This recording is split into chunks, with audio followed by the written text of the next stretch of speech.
జయశంకర్ కేసులో లడ్డు అన్న వ్యక్తిని అసలు నాకు సంబంధం కూడా లేదు. అది ఎందుకు మనకి నాకు అప్పచెప్పలేదు ఆ కేసు, నేను దాంట్లో వెళ్ళలేదు. దీనికి వెళ్ళాను. నందిగామ కేసులు వెళ్ళినప్పుడు అక్కడ అన్నీ నాతో పాటు అక్కడ డిఎస్పీ ఉన్నారు. డిఎస్పీ శ్రీనివాస్ అని ఇప్పుడు ఆదిలాబాద్ ఎస్పీగా ఉన్నారు, ఆయన ఉన్నారు. అప్పుడు నెక్స్ట్ ఒక సిఐ ఉన్నారు, ఎస్ఐ అక్కడ లోకల్ ఎస్ఐస్, వీళ్ళందరూ వచ్చారు. కానిస్టేబుల్స్ కూడా ఉన్నారు. వీళ్ళందరూ కలిసి మేమంతా కూడా ఏం చేసామంటే అప్పుడు ఈ అయిన నేర స్థలాలు చూడటానికి వెళ్ళాను అనమాట. ఓకే. మొత్తం దాదాపు 17 ఉన్నాయన్నమాట కేసులు అట్లాంటి. అంటే నేర స్థలాలు అంటే కొన్ని చోట్ల మర్డర్ చేసి రేప్ చేసినవి ఉన్నాయి. కొన్ని చోట్ల ఏంటంటే అమ్మాయిల హాస్టల్స్లోకి వెళ్ళి అక్కడ మొలెస్ట్ చేసినటువంటిది, అంటే అమ్మాయిలతో అసభ్యంగా ప్రవర్తించి వాళ్ళని మొలెస్ట్ చేసి అట్లాంటి కేసెస్ కూడా ఉన్నాయన్నమాట. ఓకే. సో అంటే ఇట్లా అంటే లైంగిక వేధింపులు చేసినటువంటి అమ్మాయిల్ని చేస్తూ కొన్ని చోట్ల చంపినటువంటి, రేపులు చేసినటువంటి ఈ కేసులన్నీ కూడా 17 ఉన్నాయి. అన్నీ నందిగామలో ఉన్నాయన్నమాట. సో నేను ఆ రోజు ఆగస్టు 11 మధ్యాహ్నం వెళ్ళాను. వెళ్ళేటప్పటికి దాదాపు 2-3 అయింది. అక్కడికి వెళ్ళిన తర్వాత మొత్తం వీళ్ళందరినీ టీం తీసుకొని, లోకల్ టీం తీసుకొని అన్నీ చూసాం. ఒక 3 గంటలు పట్టింది అంతా చూసి. సాయంత్రం 7ంటికి ఎంతో నందిగామ డిఎస్పీ ఆఫీస్కి వచ్చాను. వచ్చిన తర్వాత కూర్చొని ఇక అప్పుడు అనాలిసిస్ అనమాట. అంటే ఏం చేస్తాం, చూసాం మనం ఈ పరిస్థితులన్నీ చూసొచ్చు. అక్కడ పిల్లలతో మాట్లాడాను, అమ్మాయిలతో మాట్లాడాను, కాలేజ్ పిల్లలతో మాట్లాడాను, అందరితో మాట్లాడాను. వాళ్ళందరూ ఏంటంటే అబ్బాయిని చూస్తే మేము గుర్తుపడతాం, వాడు ఎవడొచ్చాడో చూస్తే మేము గుర్తుపడతాం. ప్రతి చోట కూడా ఏమవుతుందంటే వాడు వచ్చేవాడు దొంగ ఎవడైతే వచ్చి ఇది అక్యూజ్డ్ ఉన్నాడో ఆ వ్యక్తి లోపల బోల్ట్ ఉంటే కనుక బోల్ట్ని మెల్లిగా ఇది పక్కన చేతిలోంచి, అంటే గ్రిల్ ఉందనుకోండి, గ్రిల్లోంచి చేయబెట్టి తీయటం, లేకపోతే కొన్ని చోట్ల అసలు బోల్టే లోపల వేసుకోకుండా ఉన్నారనుకోండి, వెళ్ళిపోవటం. వెళ్ళిపోయిన తర్వాత చిన్న చిన్న దొంగతనాలు కూడా చేస్తున్నాడు అనమాట. అక్కడ లోపలికి వెళ్ళి అమ్మాయిలతోటి లైంగికంగా వాళ్ళతోటి ఇబ్బంది పెడుతూ, దాంతోపాటు చిన్నది ఏమన్నా స్పీకర్లో పాడవబీడు ఇట్లాంటి ఏదో చిన్న చిన్న ఆడియో స్పీకర్లు ఉండేవి, లేకపోతే చిన్న ఏమన్నా దొంగతనం కూడా చేస్తున్నాడు. అంటే వీడు దొంగతనాలు చేస్తూ లైంగికంగా కూడా అక్కడ చేస్తున్నాడు అనేది మనకు అక్కడ అర్థమైంది. అన్ని నందిగామలని. ఓకే. రైట్. సో డిఎస్పీ ఆఫీస్కి వచ్చాం. నందిగామ డిఎస్పీ ఆఫీస్కి వచ్చిన తర్వాత అక్కడ నేను వీళ్ళందరితో కూర్చున్నాం. డిఎస్పీ అక్కడ సిఐ ఎస్ఐస్ అందరూ ఉన్నారు, కానిస్టేబుల్స్ కూడా అందరినీ పెట్టి ఇక చర్చించడం మొదలెట్టాం. అసలు ఎందుకు ఇక్కడ ఇన్ని అయినాయి, మరి ఏంటి దీంట్లో అనేది మరి డ్రా చేస్తాం, అంటే మైండ్కి పదును పెడతాం అనమాట. పెట్టినప్పుడు ఫస్ట్ పెట్టింది ఏంటంటే ఇప్పుడు వీడు అన్ని చోట్ల కూడా ఏది నందిగామలో అంటే వీడు నందిగామ వాస్తవుడు అనేది ఒకటి, అంటే లాజిక్ తోటి చేసిన కేసు అండి ఇది. సింపుల్గా లాజిక్ తోటి చేసిన కేసు కాబట్టి ఫస్ట్ ఏంటంటే నందిగామ వాస్తవుడు అయి ఉండొచ్చు, ఎందుకంటే అన్ని నందిగామలో జరిగినాయి కాబట్టి ఫస్ట్ అంటే పెట్టుకున్న పారామీటర్. రెండో పారామీటర్ ఏంటంటే ఇక్కడ వాడు వచ్చినప్పుడల్లా ఏదో ఒక చిన్న చిన్న చోట్ల దొంగతనాలు చేస్తూ ఉన్నాడు. అంటే వీడు దొంగతనాలు అలవాటు ఉన్న వ్యక్తి అనేది రెండో పారామీటర్, లాజికల్ పారామీటర్. అమ్మాయిలతో చేస్తూ వాడు దొంగతనాలు కూడా చేస్తున్నాడు. అంటే చిన్న చిన్న దొంగతనాలకు అలవాటైన చిల్లర దొంగ ఇతను అనేది ఒకటి పెట్టుకుంది. సో 2. మూడోది అతి ముఖ్యమైనది ఇంకోటి పారామీటర్స్, అంటే లాజిక్ ఎలా డ్రా చేస్తాం అనేది. కేసు క్రాక్ చేయాలంటే కనుక మనం మైండ్ని పదును పెడుతూ ఎనాలిసిస్ చేస్తాం. అప్పుడు మూడో పారామీటర్ పెట్టుకుంది ఏంటంటే ఎస్ ఇక్కడ ఒక 6 నెలల పాటు ఒక్క రేపు మర్డర్ అవ్వలేదు అక్కడ. ఏది రేపు మర్డర్ కానీ లైంగిక వేధింపులు అవ్వాలి. అంటే నేను వెళ్ళిన టైంకి 2008 ఆగస్టులో వెళ్ళాను కదా, 2008 జనవరి నుంచి జూలై ఎండింగ్ దాకా అసలు ఒక్కటి లేదనమాట. ఒక్క కేసు లేదు. అంతకుముందు దాదాపు ప్రతి నెల 2-3 అవుతున్నాయి. 2008 ఆగస్టులో కూడా నేను వెళ్ళే ఒక 4 రోజుల ముందు కూడా ఒకటి అయింది హాస్టల్లో. అప్పుడే డిఐజీ గారు నాకు చెప్పారు, ఇక మొన్న కూడా అయింది, అప్పుడు ఆగిపోయింది అనుకున్నా, మళ్ళీ మొదలైంది, జాగ్రత్తగా నువ్వు వెళ్ళి చూడండి అని అన్నాడు. అంటే ఈ 6 నెలలు ఆగడానికి ఏంటి కారణం అనేది అనాలిసిస్లో పారామీటర్స్ 3 థర్డ్ పారామీటర్. ఈ 6 నెలలు ఆగటానికి ఏదో ఫోర్స్డ్ పరిస్థితుల్లో అతన్ని కట్టడి చేసి ఉంటాయి. ఫోర్స్డ్ పరిస్థితులు ఎక్కడ ఉంటాయి అంటే అతన్ని చేయాలన్నా చేయలేని పరిస్థితులు ఉండాలి, జైల్లోనే ఉండాలి. ఈ 6 నెలల పాటు జైల్లో ఉన్నటువంటి వ్యక్తి నందిగామ వాస్తవుడు ఫస్ట్ పారామీటర్. రెండోవాడు దొంగతనాలు అలవాటు ఉన్న వ్యక్తి ఎవడు అనేది పెట్టాం లాజిక్. పెడితే వెంటనే అక్కడ ఒక కానిస్టేబుల్ ఒకతున్నాడు, కోర్టు కానిస్టేబుల్. సార్ ఒకడు ఉన్నాడు ఈ 6 నెలల్లో జైల్లో ఉండి ఇక్కడే లోకల్ ఉండి చిన్న చిన్న దొంగతనాలు చేసేవాడు సత్యం బాబు అని ఒకడు ఉన్నాడు సార్, అతన్ని మేము జనవరిలో అరెస్ట్ చేసాం, సెల్ ఫోన్ దొంగతనం విషయంలో అరెస్ట్ చేసాం, జనవరి 2008లో అనమాట. అరెస్ట్ చేసినప్పుడు అతను కొంచెం వైల్డ్గా రియాక్ట్ అయ్యాడు, చాలా అగ్రెసివ్గా రియాక్ట్ అయ్యాడు, కానిస్టేబుల్ మీద కొట్టడానికి వచ్చాడు చిన్న దీంట్లో ఒక సెల్ ఫోన్ దొంగతనం విషయంలో అనేది అన్నాడు. అతను ఎప్పుడు దాకా ఉన్నాడు జైల్లో అన్నాను, జనవరిలో ఎప్పుడు చూపించారు, 26, 27 ఎప్పుడు ఎండింగ్లో ఎప్పుడు అరెస్ట్ అయ్యాడు. జనవరిలో అయ్యి ఆగస్టు కరెక్ట్గా ఒక ఈ అఫెన్స్లు అయ్యి ఒక వారం 10 రోజుల ముందు రిలీజ్ అయ్యాడు. అన్నీ సూట్ అవుతున్నాయి, ఫోటో ఉందా అని అడిగాను.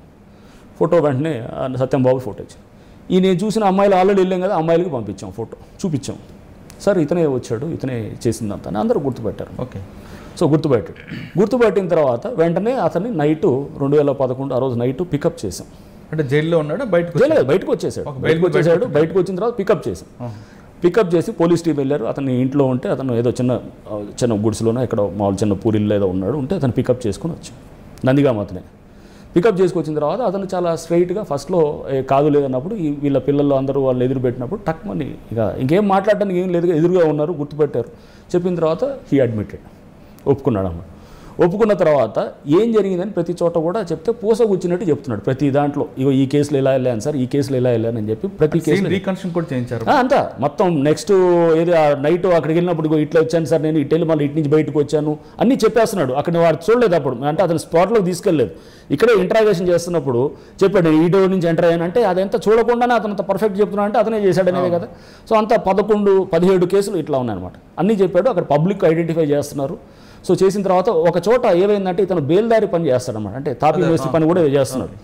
ఆ ముందు చెప్పాను కదా, ఆగస్టులో నేను వెళ్ళక ముందు 4 రోజుల ముందు ఒక హాస్టల్లో చెప్పులకు అంతా ఇది కాస్త ఏది ఆ సిమెంట్ మరకలతో ఉన్నటువంటిది దొరికిందన్నమాట. దొరికి ఒక మొత్తం దానికి అక్కడ ఏంటంటే మనకి ఆ చెప్పులతోటి మరకలు ఇదంతా కూడా దొరికేటప్పటికి వెంటనే ఇది సిమెంట్ పనివాడు కూడా అనుకున్నాం, ఇతను అదే పని చేస్తాను. అక్కడ అయేషా మీరా కేసులో కూడా రైట్. సో అయితే ఇతను తీసుకొచ్చి ఇంట్రాగేట్ చేసినప్పుడు 17 కేసులు పర్ఫెక్ట్గా అన్ని టైల్ అయినది అన్నీ చెప్పిన తర్వాత ఇతను క్రమంలో ఆయేషా మీరా కేసును కూడా అడ్మిట్ అయ్యాడు. అది కూడా బలవంతంగా చెప్పించడం వల్ల వచ్చాడు, వాడికి అడ్మిట్ చేశాడు. వాడికే అతనే ఆయేషా కేసెస్ మా మైండ్లో లేదు అసలు. అతను చెప్తూ మాటల్లో దెబ్బలు తట్టుకోలేక చెప్పండి. అదే అక్కడ ఆయేషా మీరా కేసు చెప్పినప్పుడు వెంటనే ఏం చేశారు, ఇప్పుడు అక్కడ ఆల్రెడీ అతని అక్కడ డిఎన్ఏ ఫింగర్ ప్రింట్స్ అవన్నీ అక్కడ తీసుకున్నారు. అక్కడ స్పాట్లో స్పర్మ్ ఇవన్నీ కలెక్ట్ చేసి ఉన్నాయి. అన్నీ చేసిన తర్వాత ఇతని దగ్గర ఇవన్నీ కలెక్ట్ చేశారు ఈ స్పాట్లో. ఆ తర్వాత అంటే మళ్ళీ మీకు చెప్తాను సీక్వెన్స్లో ఏంటంటే నేను ఆగస్టు 11 నైట్ అయిపోయింది, 12వ తారీఖు మార్నింగ్ సత్యంబాబుని అక్కడ వదిలేసి నేను హైదరాబాద్కి వెళ్ళాను. అంటే మీరు డిఐజీకి చెప్పారు ఆల్రెడీ బ్రేక్ త్రూ వచ్చింది డిఐజీకి చెప్పాను. అప్పుడు కృష్ణా జిల్లా ఎస్పీ రామకృష్ణ గారు అని ఉండేవారు. సో ఆయన ఏంటంటే ఇక అది కేసు మనిషి దొరికిపోయాడు కదా, ఆయన అన్నాడు సార్ మా కేసులు మేము చేసుకుంటాం అని అన్నారు అనమాట. అంటే మనిషిని పట్టుకోవడం నాకు ఇచ్చింది అనమాట. అక్కడ ఆగాలి. బ్రేక్ త్రూ అనేది 3 పారామీటర్లో మీరు దాన్ని బ్రేక్ చేసుకుంటారు. అదంతా చెప్పాను. ఎలా ఫీల్ అయ్యారండి? నేను ఫస్ట్ థింగ్ అండి ఆ బ్రేక్ త్రూ అవ్వడానికి ప్రధాన కారణం ఏంటంటే నా మీద ఎటువంటి ఒత్తిడి లేదు. ఫస్ట్ అంటే అక్కడున్న లోకల్ అధికారుల మీద ఆయేషా మీరా కేసులో కూడా ఇప్పుడు నాకేం పెద్ద ఎక్స్ట్రాడినరీ జీనియస్ ఏం కాదు, నేను అబవ్ యావరేజ్గా ఉండే ఒక మామూలు సింపుల్గా ఆలోచన చేసే వ్యక్తిని. కాకపోతే నా మీద ప్రెషర్ ఏమీ లేదు, ఎందుకంటే నేను అక్కడికి వెళ్ళి చేస్తే చేయొచ్చు, లేకపోతే లేదు, నా ఇష్టం. నేను ఆ ఈస్ట్ గోవా నుంచి వెళ్ళాను కాకినాడ. సో ఎవరిని పట్టుకోవాలా అసలు ఏమీ తెలియదు. నందిగామ మొదటిసారి వెళ్ళాను నేను ఆ కేసుకి, మొదటిసారి ఆ ఊరికి వెళ్ళాను. టాస్క్ కూడా అది కాదు కాబట్టి నాకేంటంటే చాలా రిలాక్స్డ్గా నేను పనిచేశాను. అందుకోసం ఏంటంటే అప్పుడు అసలు ఆయేషా మీరా కేసులో పోలీసులు కొంచెం తప్పటడుగులు వేయడానికి ప్రధానమైన కారణం ఏంటంటే ప్రెషర్ అన్నమాట. అటు మీడియా నుంచి ప్రెషర్ ఉండింది, ఆ ప్రభుత్వం నుంచి బహుశా అప్పుడు ప్రెషర్ ఉండొచ్చు. లేకపోతే కనుక ఆయేషా మీరా తల్లి కూడా ఆమె బాగా అంటే వచ్చేసి ఆమె బాధపడటం తప్పకుండా బాధ ఉంటుంది, కూతురు చనిపోయిందన్నట్టు బాధ ఉండేది. ఇవన్నీ కలిపి ఇవన్నీ ప్రెషర్స్ తోటి ఎక్స్పెక్టేషన్స్ చాలా పెరుగుతాయి అనమాట. అంటే నేనేది అంటే ఇప్పుడు ఆలోచన చేస్తే హైండ్ సైట్లో వెనక్కి తిరిగి చూసుకుంటే కనుక ఎందుకు ఇలా తప్పులు జరుగుతాయంటే ఎక్కువ ఒత్తిడి ఉందనుకోండి న్యాచురల్గా ఆలోచన చేయలేము. మనం న్యాచురల్ సెల్ఫ్ కానప్పుడు మనం న్యాచురల్గా బిహేవియర్ న్యాచురల్ లేకుండా ఆర్టిఫిషియల్గా మనం థింక్ చేసినప్పుడు పర్ఫెక్షన్ మనకి ఏంటంటే రావాల్సిన రిజల్ట్ అంత రాదన్నమాట. మన న్యాచురల్ సెల్ఫ్ ఉండాలని నేను అనుకుంటాను. అంటే ఈ కేసు చేసిన తర్వాత మీరు నేను కాకినాడ కాదు హైదరాబాద్కి వచ్చాను. ఎందుకంటే అప్పుడు కాకినాడ ముందు ఈస్ట్ గోదావరి అడిషనల్ స్పీకర్ ముందు నేను మార్కాపురంలో పనిచేసినప్పుడు అదంతా నక్సల్స్ ప్రభావిత ప్రాంతం. అక్కడ నక్సలైట్స్ దాంట్లో కొంత నా కాంట్రిబ్యూషన్కి గుర్తించి ప్రభుత్వం నాకు గ్యాలంటరీ అవార్డు అంటే శౌర్య దీనికనే దానికోసం చెప్పి ఇచ్చారు, గ్యాలంటరీ అవార్డు ఇచ్చారు. అది అప్పుడు ముఖ్యమంత్రి గారి చేతుల మీద తీసుకోవడానికి నన్ను హైదరాబాద్ రమ్మన్నారు. నేను ఇది చూసుకొని నెక్స్ట్ డే 12th అటు వెళ్ళిపోయాను. సో నా పాత్ర ఇంతవరకే. సో ఇప్పుడు కొన్ని చోట్ల వచ్చింది హైకోర్టులో ఆయేషా మీరా కేసులో దర్యాప్తు చేసిన అధికారిని అతని మీద చర్యలు తీసుకోవాలంటే నేను దర్యాప్తు చేసిన అధికారి నేను కాదు, నేను పట్టుకున్న వాడి వరకే. నేను దర్యాప్తు చేసిన వాళ్ళు వేరే వాళ్ళు ఉన్నారు. నేను మనిషిని ఇతను పట్టించి వాళ్ళకి అప్పచెప్పి నేను వెళ్ళిపోయాను. నా బాధ్యత అంతటితో 12వ తారీఖు ఆగస్టు కల్లా నా బాధ్యత అయిపోయింది. మార్నింగ్ నేను అప్పచెప్పి డిఐజీ గారు అన్నారు మనిషి దొరికాడు. ఆ తర్వాత ఎక్కడ ఒక కేసు ఇంక అవ్వలేదు. ఇంకా అప్పటిదాకా నెలకి 1-2 అయ్యేది. సత్యంబాబును కస్టడీలో తీసుకున్న తర్వాత అయిపోయింది పూర్తిగా. సో దీన్ని బట్టి కూడా మనం అర్థం చేసుకోవాల్సింది ఏంటి, మీరు 3 పారామీటర్స్ చేపట్టే కేసు బ్రేక్ త్రూ వచ్చేస్తున్నారు. కానీ అప్పుడున్న కొంతమంది ఆఫీసర్లు రంగనాథ్ గారు వేరే ఇంటెన్షన్ తీసుకొచ్చి మమ్మల్ని ఓవర్లాక్ చేశాడు, ఆయన కావాలని క్రెడిట్ కోసం ఈ కేసుని లీక్ చేశాడు, మేము ఇన్వెస్టిగేషన్ చేస్తామని అప్పుడున్న ఆఫీసర్ కొంతమంది. రైట్, చూడండి ఒకటి ఎట్లా ఉంటుంది అంటేనండి, అక్కడ అందరికి తెలుసు అండి డిపార్ట్మెంట్లో ఎవరు చేశారనేది అందరికి తెలుసు. నేను ఇప్పుడు ఎందుకంటే నేను ఆ క్రెడిట్ క్లెయిమ్ చేయాలని కాదు, క్రెడిట్ కానీ ఒక కేసుని ఎలా క్రాక్ చేయొచ్చండి, ఆయన క్రెడిట్ మీరు ఎవరు ఇక్కడ అదేనండి ఈ ప్రాబ్లం ఏంటంటే పోలీసులో కానీ ఎక్కడైనా కానీ కూడా మంచి పని అయిన తర్వాత ప్రతివాడు వస్తాడనమాట. సక్సెస్ హ్యాస్ మెనీ ఫాదర్స్ అనమాట అండ్ ఫెయిలియర్స్ హ్యాస్ నన్ అనమాట. సో ఫెయిల్యూర్ అయితే ఎవడు రాడు, సక్సెస్ వచ్చిన తర్వాత అందరూ నాదే అంటారు. సో ఇప్పుడు నాకు ఐఎమ్ నాట్ బాదర్డ్ అబౌట్ ఇది, నా రెప్యుటేషన్ నాకు ఉంటుందండి, నేను ఎలా పనిచేస్తాను అనేది నాకు తెలుసు, అందరికీ ప్రజలకు తెలుసు, లేకపోతే నాతో పైన అధికారులకు తెలుసు. సో నేను ప్రత్యేకంగా ప్రతి కేసులో నేను నా రెప్యుటేషన్ నా ప్రొఫెషనల్ ఎబిలిటీస్ నేను ప్రూవ్ చేసుకున్న అవసరం లేనేలేదు అసలు. సో అవన్నీ చిన్న ప్రొఫెషనల్గా వచ్చేటటువంటి చిన్న ఇష్యూస్ అవన్నీ దాన్ని పట్టించుకోకూడదు కూడా మనం. సో నేను చేశాను వాళ్ళు చేశారంటే కనుక ఎవరు చేస్తే ఇంత కష్టపడి ఎవిడెన్స్ తీసుకొచ్చారు, సీన్ రీకన్స్ట్రక్షన్ చేయించారు, తర్వాత ఉన్న ఆఫీసర్లు కూడా దానికి సైంటిఫిక్ ఎవిడెన్స్ తీసుకొచ్చారు, DNA టెస్ట్ చేయించారు. ఇంత పగటిబంది చేసిన తర్వాత కూడా హైకోర్టు ఒక కింద కోర్టు డైరెక్ట్గా సత్యంబాబు దోషి అంది, సత్యంబాబు జైల్లోకి వెళ్ళాడు. కానీ తర్వాత హైకోర్టు అంత సింపుల్గా హైకోర్టు నేను జడ్జిమెంట్ చదివానండి, హైకోర్టు చాలా ఎందుకు ప్రాబ్లం వాళ్ళు కూడా హైకోర్టు చాలా చక్కగా చేశారు ఆ జడ్జిమెంట్ కూడా. మనం అంటే ఇప్పుడు అది హైకోర్టు తీర్పుని మనం తప్పు అట్లా హైకోర్టు తీర్పుని మనం అంటే ఎక్కడంటే కొన్ని మిస్సింగ్ లింక్స్లో కానీ కొన్ని బహుశా హైకోర్టు కొన్ని చోట్ల వాళ్ళు పాయింట్అవుట్ చేశారు, అవి చాలా జెన్యున్గా ఉన్నాయి. ఎందుకంటే అంతకుముందు రకరకాల వాళ్ళని అరెస్టులు చేసిన ఈ కేసులు ఉన్నాయి.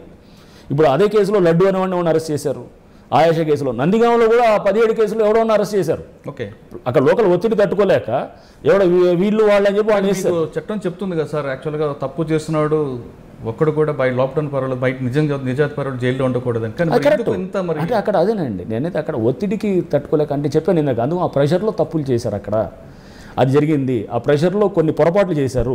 అంటే హైకోర్టు ఏం తప్పులు చూపించిందండి? హైకోర్టు బహుశా DNA అంటే కొన్ని టెక్నికల్ గ్రౌండ్స్ మీద, కొన్ని ఏంటంటే ఇది DNA శాంపుల్ తీసుకున్న దాని దగ్గర అది కొన్ని అంటే చిన్న పాయింట్అవుట్ చేసి ఇతను అయి ఉండకపోవచ్చు అనేటువంటి ఒక డౌట్ అది చేస్తూ దాన్ని మళ్ళా అందుకోసం అక్కడ ప్రభుత్వం కూడా రీఇన్వెస్టిగేట్ చేద్దామని చెప్పేసి వాళ్ళు అన్నారు. సో రీఇన్వెస్టిగేట్ చేసినా మీకు తెలుస్తుంది ఒకటండి, రేపు ఇప్పుడు ఆయేషా మీరా తల్లి హైకోర్టులో వేసింది, CBI దర్యాప్తు చేయాలి, హైకోర్టు సూపర్విజన్లో అన్నాను. హైకోర్టు సూపర్విజన్లో చేసిన, సుప్రీంకోర్టు సూపర్విజన్లో చేసిన, CBI చేసిన, ఇంకా FBI చేసిన, ఎవరు చేసినా రేపు సత్యంబాబే ముద్దాయి, దాంట్లో డౌటే లేదు. రేపు అదే బాబు మీరు ముద్దాయి గట్టిగా చెప్తున్నారంటే మోడ్ ఆఫ్ ఆపరేట్ ఏ విధంగా ఉంటుంది? లేదు, పర్ఫెక్షన్. అతను ఏంటంటే అతను చాలా షార్ప్ మెమరీ ఉందండి అతనికి. అతను రీకన్స్ట్రక్షన్ చెప్పాడు, ఏది అక్కడ సీన్స్ అన్నీ కూడా పర్ఫెక్ట్గా రీకన్స్ట్రక్షన్ చెప్పాడు అనమాట. అంటే ఇట్లా వెళ్ళాను, లెఫ్ట్ తిరిగాను, అక్కడ వెళ్ళేటప్పటికి అమ్మాయి పడుకొని ఉంది, అక్కడ బెడ్షీట్ ఉంది, ఇట్లా అంటే పిల్లో ఉంది, బాత్రూమ్ ఇటు పక్కన ఉంది, బెడ్రూమ్ ఇటు ఉంది, తిరిగితే రైట్ దిగితే మెట్లు ఉంటాయి, ఇట్లా అంటే అంత పర్ఫెక్ట్గా అతను చెప్పగలిగేది అనేది అది చూసిన వాడికి తప్పకుండా. దొంగతనం కోసం వెళ్ళేవాడా లేదా అమ్మాయి? అతను ఏంటంటే అతను సెక్షువల్ పర్వర్ట్ అండి, సత్యంబాబు ఇది sexual pervert, is not a normal fellow. So నాకు అనిపించింది అక్కడ అతనితో మాట్లాడిన ఒక నైట్ మాట్లాడినప్పుడు సెక్షువల్ పర్వర్షను. అతను ఏంటంటే కొంచెం అప్పుడు భార్య కూడా వదిలేసింది, భార్య వదిలేసి ఆ తర్వాత అతను ఏంటంటే అక్కడ ఈ కొంచెం ప్రాస్టిట్యూషన్కి అలవాటు పడ్డాడు. విజయవాడకి వెళ్ళేవాడు, విజయవాడకి వెళ్తే కూడా అక్కడ రిక్షా ఎక్కి అక్కడికి వెళ్ళి అదంతా ప్రాస్టిట్యూషన్కి వెళ్ళినప్పుడు అక్కడ దాదాపు ప్రతిసారి అక్కడికి బయటకు వెళ్తే కనుక 1000-2000 ఖర్చు అయ్యేది ఇతనికి. ఇతనేమో మామూలు చిన్న తాపీ పనులు చేస్తున్న వాడికి చాలా ఖర్చు అయిపోయింది అనమాట. సో ఇంత ఖర్చు పెట్టుకొని ఇదంతా చేయడం అనేది ఇది కాదు, కానీ వాళ్ళు ఉన్నటువంటి ఆ సెక్షువల్ ఆ ఇన్స్టింక్ట్ని అతను ఆపుకోలేకపోతున్నాడు. లేకుండా అతను ఏం చేసేటప్పుడు ఇట్లాంటి దానికి పోయాడు అన్నమాట. అంటే అమ్మాయిల హాస్టల్స్లోకి వెళ్ళటం, వెళ్ళి అక్కడ వాళ్ళని లైంగికంగా వాళ్ళతోటి ఇబ్బందిగా ప్రవర్తించడం, కొన్ని చోట్ల రేపులు చేయటం, కొన్ని చోట్ల రేప్ కమ్ మర్డర్ చేయటం. ఎవరైతే చూశారనుకోండి, రేప్ చేసిన తర్వాత వాళ్ళని చంపిన సందర్భాలు ఎవిడెన్స్ లేకుండా. కొన్ని చోట్ల ఏంటి లైంగికంగా చేసినప్పుడు చూడంగానే పరిగెత్తి, అంటే జనాలు ఉన్నారనుకోండి పారిపోతాడు. సో అక్కడ జనాలు లేరంటే కనుక చంపటం, ఏదైనా చూసింటే కనుక చంపటం అనేది. వాడు ఇన్వెస్టిగేషన్లో ఆయన ఇంట్లోకి వెళ్ళినప్పుడు ఏదో పౌడర్ రాసుకుంటే వాడికి ఏదో రైట్. అతనికి ఏంటంటే అదే నేను సెక్షువల్లీ పర్వర్షన్. ఎందుకంటే అతను ఏం చేసేవాడంటే నాకు చాలా విచిత్రంగా అనిపించేది, రాత్రిపూట అతను వచ్చేసి పొలాల్లో తిరుగుతుండేవాడు నందిగాంలో. అక్కడ చుట్టూ ఏమన్నా సపోజ్ నైట్ ఏమగానే రాత్రి ఇంట్లో ఉండలేను సార్, నేను నైట్ అంతా పొలాల్లో తిరుగుతుంటాను, నాకు ఇంట్లో పడుకుంటే అంత పిచ్చి ఆలోచనలు వస్తుంటాయి అని చెప్పేసి బయటకు వచ్చి తిరుగుతుంటాను. హాస్టల్స్కి వెళ్ళినప్పుడు లోపలికి వెళ్ళే ముందు ఆ కిటికీల దగ్గర వీళ్ళు పౌడర్ డబ్బాలు అవి పెట్టుకుంటారు, అమ్మాయిలు వాళ్ళు అద్దాలు అవి పెట్టుకొని కాస్త రెడీ అవ్వడానికి అవన్నీ పెడుతుంటే కిటికీలో నుంచి ఆ పౌడర్ తీసుకొని లోపల జల్లి వెళ్తుండేవాడు. అంటే వాడి థింకింగ్లో అది ఎంత జల్లడం వల్ల ఏమొస్తుంది అంటే లోపల అతనికి ఒక స్మెల్ వస్తుంది, దాంతో ఎరాటిక్ ఫీలింగ్ అనమాట. ఎరాటిక్ ఫీలింగ్ వస్తుంది అనేటటువంటి ఒక దీంట్లో ఉండేవాడు. అంటే is a sexually perverted fellow అండి, is not a normal fellow, అబ్నార్మాలిటీస్ ఉన్నాయన్నమాట.